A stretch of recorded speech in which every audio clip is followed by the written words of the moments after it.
नमस्कार, मैं हूं अंकुर और आप देख रहे हैं सत्य हिंदी का न्यूज बुलेटिन। एक नजर अब तक की सुर्खियों पर। अमेरिकी डॉलर के मुकाबले भारतीय रुपए के गिरने का सिलसिला लगातार जारी है। सोमवार को भारतीय रुपए अमेरिकी डॉलर के मुकाबले अब तक के सबसे निचले स्तर पर आ गया है और ये 84.38 तक पहुंच गया है। कांग्रेस प्रवक्ता सुप्रिया सुले ने इस मुद्दे पर एक्स पर पोस्ट करके केंद्र सरकार पर हमला बोला है। बता दें, अमेरिका में ट्रंप के राष्ट्रपति पद का चुनाव जीतने के बाद ये आशंका भी बनी हुई है कि वो अपने दूसरे कार्यकाल में इंपोर्टेड सामानों पर टैरिफ बढ़ा सकते हैं। इसका असर चीनी युआन और भारतीय रुपए पर लगातार देखा जा रहा है। जस्टिस संजीव खन्ना भारत के 51वें मुख्य न्यायाधीश बन गए हैं। जस्टिस संजीव खन्ना ने सोमवार की सुबह राष्ट्रपति भवन में भारत के 51वें मुख्य न्यायाधीश पद की शपथ ली। राष्ट्रपति मुर्मू ने भारत के नए मुख्य न्यायाधीश को शपथ दिलाई। शपथ ग्रहण समारोह में प्रधानमंत्री मोदी भी मौजूद रहे।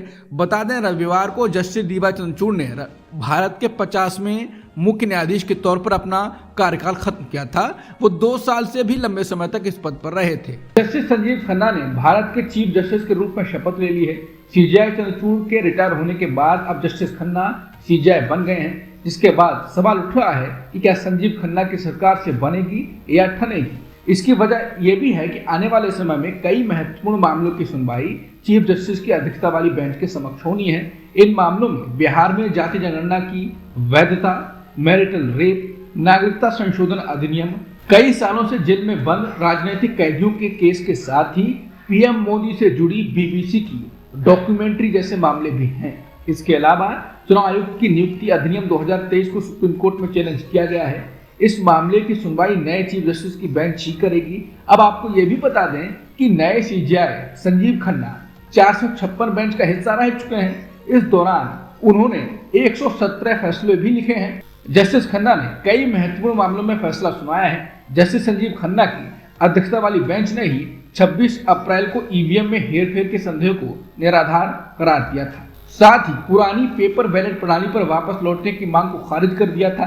उन्होंने ईवीएम के फायदे गिनाए थे।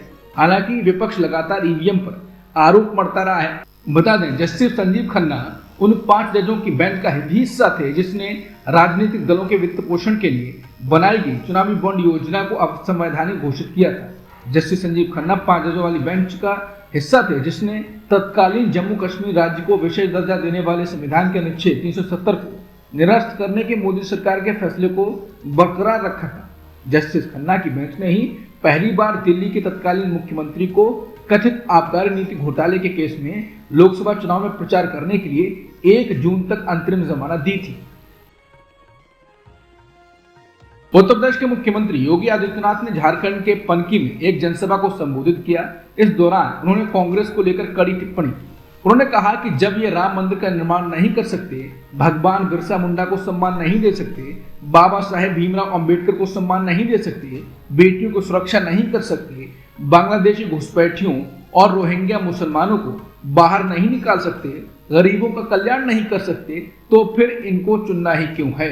मुख्यमंत्री योगी ने कहा, राम मंदिर निर्माण की 500 वर्षों की समस्या का 2 साल में समाधान हो गया। भरोसा खो चुके सर्वे अब झारखंड और महाराष्ट्र के चुनाव को लेकर भी आए हैं। 2 सर्वे आए हैं और दोनों एक दूसरे के आमने सामने खड़े हैं। कोई इंडिया को जिता रहा है तो कोई एनडीए को। कुल मिलाकर एक का तुक्का तो लग ही जाएगा। पहले बात झारखंड की करते हैं। मैट्रिक्स ओपिनियन पोल ने झारखंड में बीजेपी के नेतृत्व वाले एनडीए के लिए भारी जीत की भविष्यवाणी की है और उसे 45 से 50 सीटें मिलती दिखाई गई हैं। झारखंड मुक्ति मोर्चा के नेतृत्व वाला इंडिया ब्लॉक 18 से 25 सीटों पर सिमटता दिखाया गया है, जबकि निर्दलीय समेत अन्य चुनाव पर असर नहीं डाल रहे हैं। झारखंड चुनाव को लेकर एक और सर्वे है जो लोकपोल ने किया है। लोकपोल के सर्वे के मुताबिक 81 सीटों वाले झारखंड में इंडिया आगे है और देखा जाए तो सरकार बना सकता है। हालांकि बस 1-2 सीटों से ही आगे है। लोकपोल ने बताया है कि बीजेपी के नेतृत्व वाला एनडीए 36 से 39 सीटें ला सकता है, जबकि इंडिया 41 से 44 सीटें ला सकता है और अन्य के खाते में 3 से 4 सीटें जा सकती हैं। बता दें, 2019 के विधानसभा चुनाव में जेएमएम के नेतृत्व वाले गठबंधन ने 47 सीटें जीती थी, जबकि एनडीए को 25 सीटें मिली थी। महाराष्ट्र चुनाव को लेकर सर्वे आया है जिसमें बीजेपी के नेतृत्व वाली एनडीए की सरकार बन रही है। मैट्रिक्स ओपिनियन पोल की भविष्यवाणी के अनुसार महाराष्ट्र में भाजपा के नेतृत्व वाले महायुति यानी महाराष्ट्र की एनडीए को 145 से 165 सीटें मिलने का अनुमान जताया गया है और विपक्षी एमवीए को 106 से 126 सीटें मिल सकती हैं। झारखंड की तरह यहां भी अन्य दल नतीजों पर कोई प्रभाव नहीं डाल रहे हैं। वोट शेयर के मामले में सत्तारूढ़ महायुति गठबंधन का विपक्ष पर दबदबा रहने की संभावना है। बीजेपी के नेतृत्व वाली गठबंधन को 47% वोट शेयर मिलने की संभावना है, जबकि कांग्रेस के नेतृत्व वाले गठबंधन को 41% वोट शेयर मिलने की संभावना है। निर्दलीय और अन्य 12% वोट शेयर हासिल करने की उम्मीद जता सकते हैं। संयुक्त राष्ट्र के विश्व मौसम विज्ञान संगठन यानी WMO ने कहा है कि साल 2024 दुनिया का सबसे गर्म साल होने की राह पर है। WMO का कहना है कि जनवरी और सितंबर के बीच का वैश्विक औसत तापमान 19वीं सदी के अंत के तापमान से लगभग 1.54 डिग्री सेल्सियस अधिक रहा। साल 2015 में पेरिस में लगभग 200 देशों ने जलवायु परिवर्तन के खिलाफ प्रभाव को कम की उम्मीद में शपथ ली थी कि तापमान के बढ़ते स्तर को सीमित करने की कोशिश की जाएगी, लेकिन यूएन का कहना है कि 1.5 डिग्री सेल्सियस का टारगेट अभी तक टूटा नहीं है, क्योंकि यह लंबे समय के औसत को दिखाता है। महाराष्ट्र में विधानसभा चुनाव होने में महज कुछ ही दिन का समय बाकी है। इससे पहले केंद्रीय परिवहन मंत्री नितिन गडकरी ने बागियों को लेकर बड़ा बयान दिया है। उन्होंने कहा कि जैसे जैसे फसल बढ़ती है बीमारियां भी बढ़ती हैं। बीजेपी के पास में बहुत सारी फसलें हैं जो अच्छे अनाज के साथ साथ कुछ बीमारियां भी लाती हैं, इसलिए हमें ऐसी बीमार फसलों पर कीटनाशकों का छिड़काव करना होगा।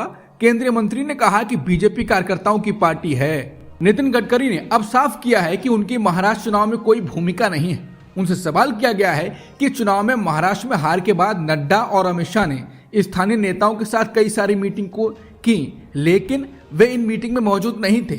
इस सवाल के जवाब में उन्होंने कहा कि मेरी महाराष्ट्र में कोई भूमिका नहीं है। यहाँ के नेता पूरी तरह से सक्षम हैं और जब भी मेरी जरूरत होगी तो मैं हमेशा मौजूद रहूंगा। पूर्व प्रधानमंत्री अटल बिहारी वाजपेयी की तरह सॉफ्ट वाणी के लिए जाने जाने वाले नितिन गडकरी ने कहा है कि कोई व्यक्ति कभी धर्मनिरपेक्ष नहीं हो सकता, लेकिन राज्य सरकार और प्रशासन को धर्मनिरपेक्ष होना होगा। साथ ही उन्होंने ये भी कहा कि हमारे देश में मतभेद कोई समस्या नहीं है, बल्कि विचार की कमी एक समस्या है। गडकरी ने कहा कि सुविधा की राजनीति महत्वपूर्ण नहीं है, बल्कि दृढ़ विश्वास की राजनीति महत्वपूर्ण है। यूपी में योगी सरकार के कदमों की आलोचना करना और उनके खिलाफ खुलकर बोलना भारी पड़ सकता है। सरकार के कर्मचारी को तो खासकर ये मैं इसलिए कह रहा हूं क्योंकि योगी सरकार ने आईपीएस अधिकारी जसबीर सिंह को जबरदस्ती रिटायर कर दिया।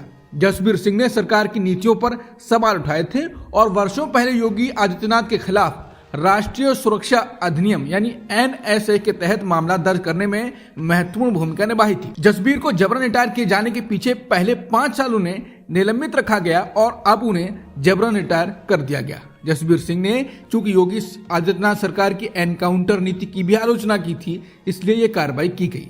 आलोचकों का तर्क है कि अनिवार्य रिटायरमेंट का हथियार जो मूल रूप से बेहतर प्रदर्शन न करने वाले अधिकारियों के लिए तैयार किया गया था, उसे अब असहमत अधिकारियों को चुप कराने के लिए तेजी से इस्तेमाल किया जा रहा है। यशोवर्धन आजाद ने इस बात पर प्रकाश डाला कि जो अधिकारी चुपचाप अपनी बात रखते हैं वो रैंकों के भीतर आसानी से आगे बढ़ते हैं, जबकि मुखर लोगों को अक्सर दंड का सामना करना पड़ता है। महाराष्ट्र विधानसभा चुनावों में बीजेपी के बटेंगे तो कटेंगे और प्रधानमंत्री मोदी के एक हैं तो सेफ हैं वाले नारे पर राजनीतिक बहस छिड़ी हुई है। अब राहुल गांधी ने भी एक्स पर पोस्ट करते हुए इस पर अपनी प्रतिक्रिया दी।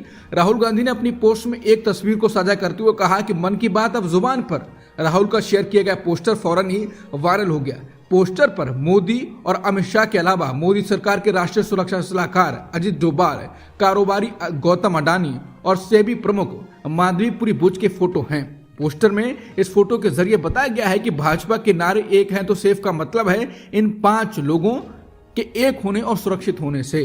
अपनी एक और पोस्ट में उन्होंने एक हादसे की तस्वीर को शेयर करते हुए लिखा, आम लोग कब सेफ होंगे मोदी जी, अब तो बस एक अडानी को सेफ करने में लगे हुए हैं। ये भयावह तस्वीर और खबर भारतीय रेल की लंबी लापरवाही, उपेक्षा और जानबूझकर की गई कम भर्तियों का नतीजा है। रविवार को भी महाविकास आघाड़ी का संयुक्त घोषणा पत्र जारी करते हुए कांग्रेस अध्यक्ष मल्लिकार्जुन खड़गे ने भी योगी मोदी के नारों पर अपनी प्रतिक्रिया दी। खड़गे ने बीजेपी को निशाने पर लेते हुए कहा था कि आपने मनुस्मृति को स्वीकार करके पहले ही समाज को बांट दिया है, अब और बांटना चाहते हैं। कौन काटने को कहता है? आप 140 करोड़ जनता को काटेंगे? कांग्रेस अध्यक्ष ने अपने बयान में कहा कि बांटना नहीं है, इसलिए इंदिरा गांधी और राजीव गांधी ने अपनी कुर्बानी दे दी। योगी जी और मोदी जी का नारा अलग अलग है। मोदी जी कहते हैं कि एक हैं तो सेफ हैं, हमने एकता और आज़ादी के लिए जान कुर्बान की है, हमारे लोगों ने लड़ा है और आज़ादी दिलाई है, जिन्होंने आज़ादी दिलाई उनको ही मारने वाले लोगों में से आप हैं। एक दूसरे संबोधन में खड़गे ने उत्तर प्रदेश के मुख्यमंत्री योगी पर निशाना साधते हुए कहा था, एक तरफ आप गेरुआ कपड़ा पहनते हैं और दूसरी तरफ आप बटेंगे तो कटेंगे कहते हैं। ये लोग आराम से बड़ी बड़ी गाड़ियों में घूम रहे हैं और गरीबों की बात करते हैं, लोगों में विष भर रहे हैं और तोड़ने का काम कर रहे हैं। भारतीय विदेश मंत्री एस जयशंकर ने अमेरिकी चुनावी नतीजों पर कहा कि भारत इसे लेकर नर्वस नहीं है। जयशंकर से पूछा गया था कि आप अमेरिकी चुनाव के नतीजों को भारत और अमेरिका संबंधों के नजरिए से कैसे देखते हैं, खास तौर पर पीएम मोदी की ट्रंप को दी गई बधाई और दोनों के बीच संबंधों को लेकर। इस पर जयशंकर ने कहा कि प्रधानमंत्री उन पहले 3 लोगों में शामिल थे जिनका फोन नए राष्ट्रपति ट्रंप ने उठाया था। प्रधानमंत्री के अपने कार्यकाल में सभी राष्ट्रपतियों के साथ अच्छे संबंध रहे हैं, चाहे वो ओबामा रहे हों, उसके बाद ट्रंप रहे हों और उसके बाद बाइडन।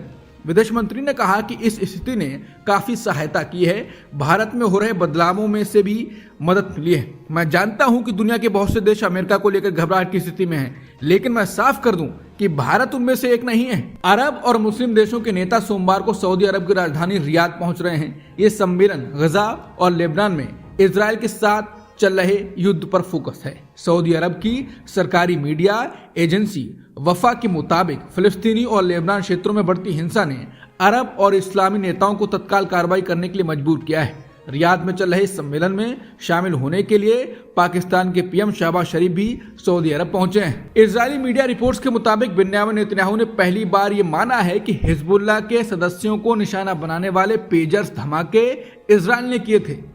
रविवार को इजरायली ब्रॉडकास्टिंग कॉरपोरेशन ने लेबनान में पेजर धमाके पर नेतन्याहू के हवाले से कहा, उन्होंने यानी हिजबुल्लाह ने चेतावनी को नजरअंदाज किया। साथ ही इजरायली पीएम ने यह भी माना कि ट्रंप इजरायल को लेकर ईरान के खतरे के बारे में पूरी तरह से सहमत हैं। नेतन्याहू हिजबुल्लाह के नेता हसन नसरल्लाह की मौत में इजरायली जिम्मेदारी को भी स्वीकार कर रहे हैं। उन्होंने कहा, ये दोनों ही हमले उनके आग्रह पर और सुरक्षा अधिकारियों के विरोध के बावजूद किए गए थे। इजरायल ने पहली बार आधिकारिक तौर पर दोनों हमलों की जिम्मेदारी को स्वीकार किया है। भारतीय क्रिकेट टीम के हेड कोच गौतम गंभीर ने ऑस्ट्रेलिया के साथ टेस्ट मैच में कप्तान रोहित शर्मा के रहने या न रहने पर कहा है कि अभी कुछ भी नहीं कहा जा सकता है। गंभीर ने कहा कि हम आपको सही स्थितियों के बारे में बता देंगे, हमें उम्मीद है कि वो उपलब्ध रहेंगे, लेकिन सीरीज शुरू होने से पहले ही कुछ पता चल जाएगा। गौतम गंभीर ने रविवार की सुबह बॉर्डर गावस्कर ट्रॉफी के लिए ऑस्ट्रेलिया टूर से पहले प्रेस कॉन्फ्रेंस में यह बयान दिया। अब तक की सुर्खियों में इतना ही। बाकी खबरों के लिए बने रहिए सत्यहिंदी.com के साथ।